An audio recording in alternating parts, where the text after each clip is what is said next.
Club semi-final at Pearse Park in Longford. Commentary on this game is by Marty Morrissey.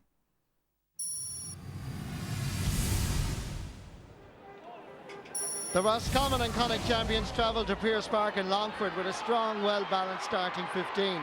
Dara Donnelly captains the St. Brigids team from fullback, with Peter Dominican a dominant figure at 6. It's a unique family occasion, of course, with 3 Dolan brothers, Garvin, Darren and Frankie, playing against their first cousins in this All-Ireland Club semi-final. Staying with the family theme, the Dolans and the Garrycastle team are centre-forward Desi and his brother Gary at top of the left.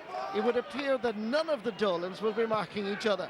Fullback John Gaffey is the team captain of a Westmeath team that contain a strong midfield partnership of Shawnee O'Donoghue and David O'Shaughnessy. Joe McQuillan from Cavan, the All-Ireland football final referee of September 18th last year, is the man in charge. And here in Pearse Park, Longford, there is a buzz, an excitement about 2 neighbouring clubs in 2 different counties, in 2 different provinces, playing each other in an All-Ireland semi-final. Garrycastle get their first attack, and indeed, their very first score. And ironically, it's the name Dolan on the score sheet. Tom McHugh. 50-50 ball. Rebound comes out for us, James Dolan. Desi Dolan orchestrating affairs to Paul Dillon. This is a pretty good effort. It's the 2nd point of the match for the Westmeath champions.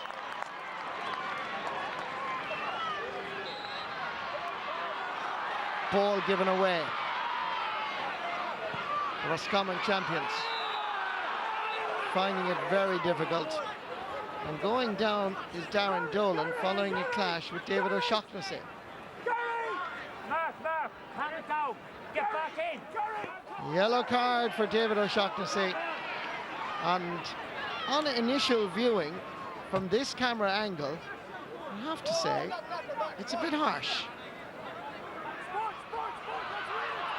Centre half forward Carl McHugh comes down to his own half back line in search of possession. Low ball for Sinning Kilbride. He's going to be the main scoring threat. Gets inside the fullback and captain John Gaffey. Back outside first Carl McHugh. Roscommon champion St. Brigids still searching for their very first score, and they finally got it off the boot of Carl McHugh.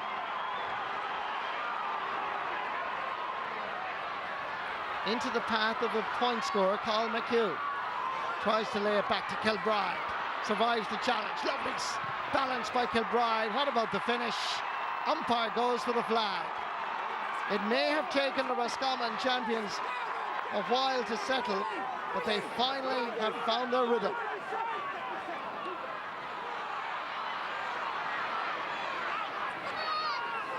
McHugh floating one in. There's a chance here, and it's kicked over the bar by right half back Niall Grehan. And the sides are level in Pearse Park, Longford.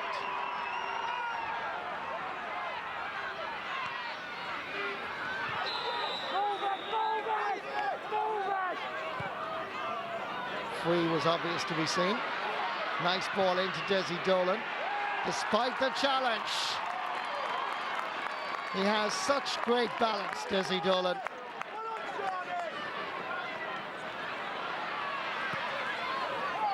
Kilbride remains the main threat. Owen Sheehy taking on James Dignan. Crossfield ball is not a bad one. There's a chance here for St. Brigids. It is a penalty. Doran Hart bringing down Carl McHugh. Cathal Mullen facing Carol Mannion. Here comes the kick. Stroked beautifully off the post into the back of the net, and this game has suddenly swung away from Westmeath. Shawnee O'Donoghue again, he goes for distance. Oh, that's a good ball inside for his Desi Dolan. Steadies the ship with an effort that flies over the crossbar. Desi Dolan's 2nd point, and they are now just 1 point behind. Tom McHugh gives it inside for Mulvehel. Long ball, 1 against 1 up here. This is Gary Dolan trying to get inside the cover of Dara Donnelly, and that ball is sent over the crossbar, and the sides are level. Rain now going to make it very difficult for the players in terms of holding on to that ball, their first touch. Backfires Frankie Dolan. Aiming, of course, for Kilbride. On the turn, he's made a bit of space for himself, and Senan Kilbride puts it over the bar. It's a really windy day in Pearse Park, Longford. It is a factor in this All-Ireland Club semi-final. Easily gathered in the middle of the field by Pat Mulvehel. Lays it off for his James Dolan. Putting the boot underneath it, Paul Dillon. Over to Mulvehel. Getting inside rather easily. Nicely laid off. Backfires James Dolan. He gets inside the cover. A beautiful strike. A beautiful goal by James Dolan. Patrick Mulvehel did all the creativity, all the hard work. Set up James Dolan, and he struck it beautifully.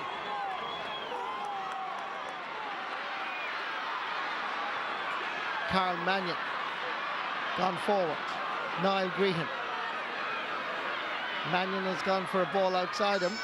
Gives it inside. Coming through is Ian Kilbride, the left half back. Is he going to go for the goal? He strokes it. Comes off the post. Did Colin Mullen get a touch to it? Here's Kilbride. Here's the moment.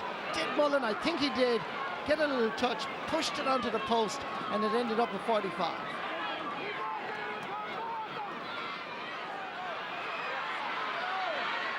Kilbride, Senan, Mannion, Carroll coming through, and that's a free in. Referee Joe McQuillan has his book out again, and it's a yellow card. And is that a second? Yes, it is. And that means David O'Shaughnessy leaves the field. Gary Dolan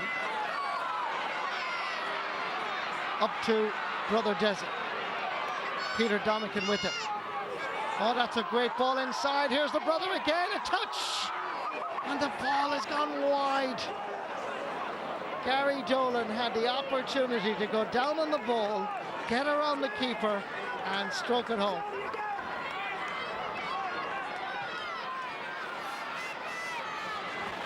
Corey Callan lays it off, starts a move for St. Brigids.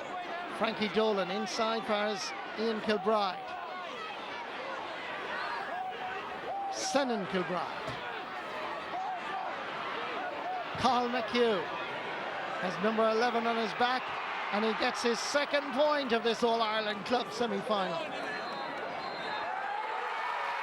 The referee has blown the full-time whistle, and Garrycastle are through to the All-Ireland Club final. Full-time scoring, Longford. Garrycastle of Westmeath 111, St. Brigids of Roscommon 1-9.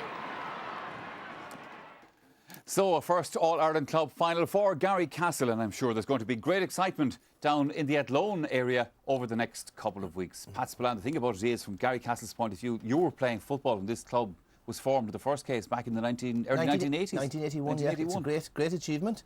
First Westmeath team to win a Leinster club, first Westmeath team into an All-Ireland final.